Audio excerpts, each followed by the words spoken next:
Lucy packed up some gold, silver, and valuables overnight, planning to sneak onto a boat and flee the capital for a quiet life somewhere no one knew her. But who would have thought? Jack's family found out where she was almost immediately. Jack's servants rushed after Lucy. In a panic, she tried to jump into the river to escape, but forgot she couldn't swim. The second she hit the water, the rushing current swept her away, and she drowned in the river. When I heard the news, I only gave a faint smile. I didn't feel much at all. No one cared why Lucy, who couldn't swim, would choose to escape by water. And no one cared why she was so desperate to get away from Jack's family that she'd even jump into a river. Some things everyone understood perfectly.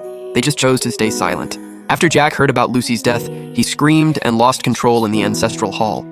He even tried to rush out and demand justice for Lucy, but Jack's grandmother ordered people to watch him even more closely. In the end, there was nothing he could do. He could only sit in the ancestral hall, crying silently and mourning Lucy. As time passed, he seemed to slowly accept Lucy's death and went back to acting carefree again. Only sometimes when Tom and I were walking in the garden, he would secretly hide under the corridor and watch me from afar. By then, I had already found out I was 3 months pregnant. My belly still didn't really show, but my face had softened with a gentle warmth.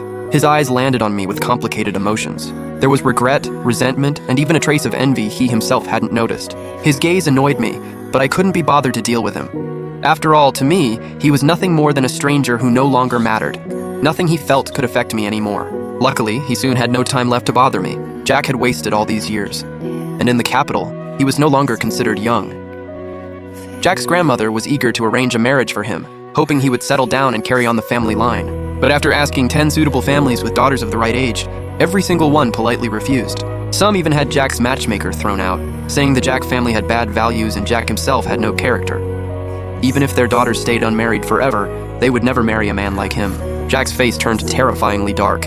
He was filled with anger and humiliation, but there was nothing he could do.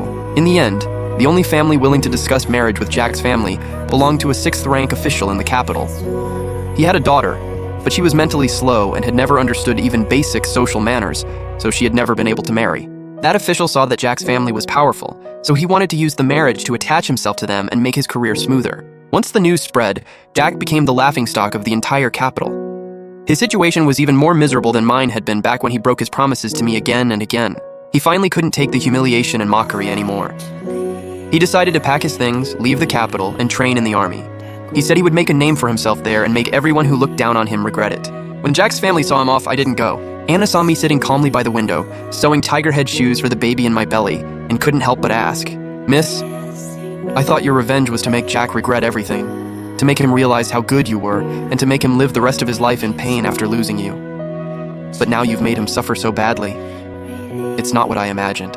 I smiled, my needle never stopping, and answered calmly, "Silly girl, you think the greatest revenge a woman can take is to stop loving that man, make him regret it, and make him think about you forever.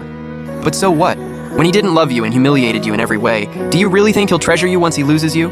Do you really think he'll regret it for life? It's just a moment of fake emotion. Before long, he'll forget you and start a new life."